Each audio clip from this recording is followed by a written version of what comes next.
Hello Hasbro fans, this is Separate Destroyers back again with yet another Star Wars action figure review, and this time with a Star Wars The Clone Wars figure review, going back to the 2013 Yoda line look, the Yoda exclusive wave to Europe. Of course, it's just a one wave. As you all know, Hasbro has cancelled the animated figures for the Clone Wars. So, I'm sure you all know at this stage, so I don't really need to go into detail about it. Does come with a few crappy add-ins. And I know some others like this, but I like these, but I still really hate them. You know that way in the 2012 and 2013 figures, are definitely the 2013 ones. Yeah, both 2012 and 13. The images here, they made them so they could be taken out of the packaging. It's just really frustrating and annoying for me when you're trying to set them up for the review. I know some YouTubers like them, but I really hate them. I much prefer it when they just left them in the, stuck in the packaging, so to speak. So yeah, mini rant aside. Fighter Pods code.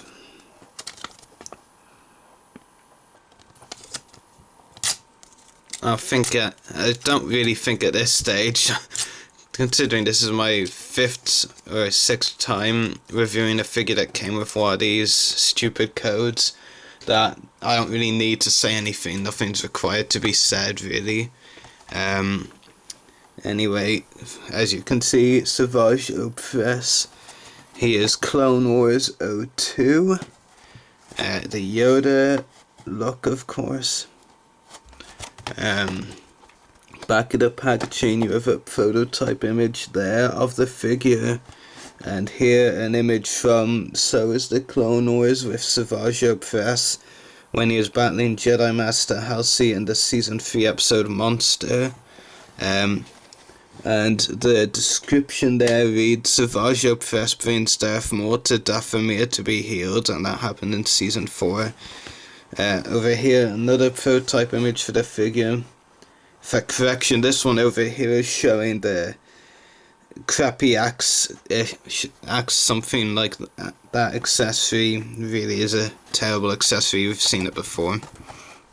And other figures in the wave include Clone Wars 03, Anakin Skywalker. Still need to review that one. Clone Wars 04, Captain Rex. Reviewed that one, be sure to check it out if you haven't already. Clone Wars 07, Clone Commander Cody. Won't be reviewing the 2013 one, as I have the 2012, and I think it's the exact same. And Clone Wars 08 Darth Maul, I won't be picking that up either, because it's the exact same as the Battle Pack one. So yeah, that's all that worthless stuff. Onto the figure itself, like I said, it comes with that axe thing accessory before, and not the screen accurate one we saw with the shirtless version. Not the accurate one, it's the kiddie version, which is absolutely dreadful. We've seen it with every Savage Opress figure release. We've seen 3 Savage Opress figures, all of them have come with this shit. And it just makes me more frustrated every time when I see them, because I must have 3 of them now.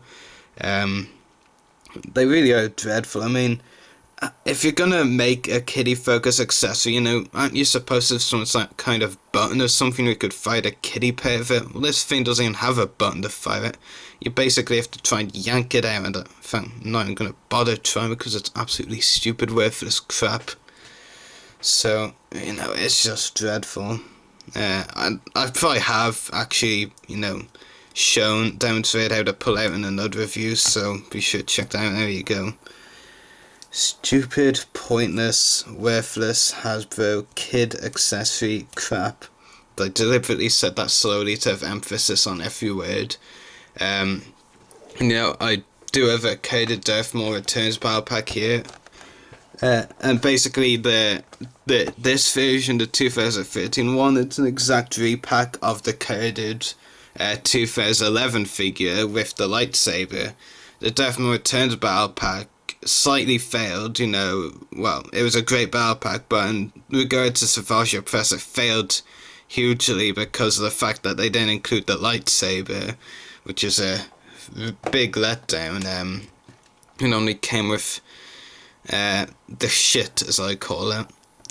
So yeah. So actually, you know, I got the Savage Opress from the battle pack. I also got a loose one. Both only came with the axe, the kiddie accessory axe, I should say. So this is actually my first Savage Opress figure with his lightsaber. This is my fourth Savage Opress at this stage. I got the shirtless one, two loose armored ones, one with a lightsaber, one without, and then there's also the one in the credit of my Returns battle pack. I have the lightsaber itself is actually pretty cool, and I'm very happy I now have it. I'll just take it out of his hands a moment. It's not really a special kind of design, but it's still really cool at the same time. You have a black bit in the middle here, which is probably the standout detail on it. Then there's the red blades, of course. Yeah, I kind of like these, you know, hilt tips, or whatever you want to call them here. Now the pointy parts of the blade, there's two of them. There's also one right there. So yeah, there's a few like kind of buttons on it as well. So pretty cool. Nothing really stand out though, but it's still cool nevertheless. So yeah, actually, I'll just take the lightsaber away completely. As for the detail on the figure, is as far as the Clone Wars figures go, it definitely is one of the best detail out there. The face sculpt is absolutely amazing. I mean, just with this close-up, just look at all the detail in there. There's so much. The expression is brilliant. The markings are brilliant. And he just, you know, he's meant to look really menacing. Because, you know, he gets turned into a monster and all that, and, you know, they really do capture just how menacing he looks with the Armoured Savage Opress figure. So yeah, really cool.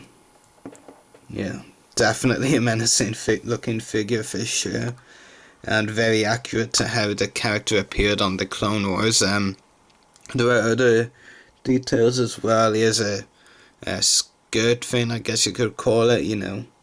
It has a logo there, I think. Yeah. And, you know, what do you call it? Yeah, soft goods skirt. I'm not really a big fan of soft skirts, except when they work, and it definitely works here. Soft skirts, soft goods skirts, I should say. Yeah, there's all sorts of details on his armor. And not so much on the back of the figure, but still some on the back of his armor as well. So yeah, really cool. Articulation on the figure includes a ball jointed head. Well, once it moves, yeah, ball jointed head, ball hinge shoulders and elbows, swivel wrists, swivel waist, swivel hips, and ball hinge knees. So yeah, very well detailed figure. I think some people would definitely say it would be the ultimate figure if it had ball hinged ankles, but really, I think it's one of the best figures that I own, even without ball hinged ankles. It's just really well articulated, really well detailed. The lightsaber as well is cool, and I'm glad I finally have it after all this time. You know, that's the main reason I wanted the 2013 Savage Opress figure, just so I could finally get that lightsaber. Because the 2011 figure, which was on the other Savage Opress with a lightsaber, was just really, you know, even now after the 2013 release, is still pretty expensive on eBay, I believe. Yeah, really cool figure. 10 out of 10. In fact, if you've actually been, you know, viewing my videos for a while, I did a top 10 figures at one point, and I did name the Armoured Savage Opress in there. Maybe it was even the number 1 figure I put. But I can't really remember that. But yeah, really cool figure. Very happy with it. What more can you say, really? It's just a great figure, very well detailed and articulated. and definitely one of the best of Hasbro's detailed the Clone Wars figures. You know, it could pass for both animated and realistic at the same time, in my opinion. And I believe that's a belief shared by other collectors as well. So anyway, yep, 10 out of 10. So I hope you've enjoyed this review. May the Force be with you, and happy hunting.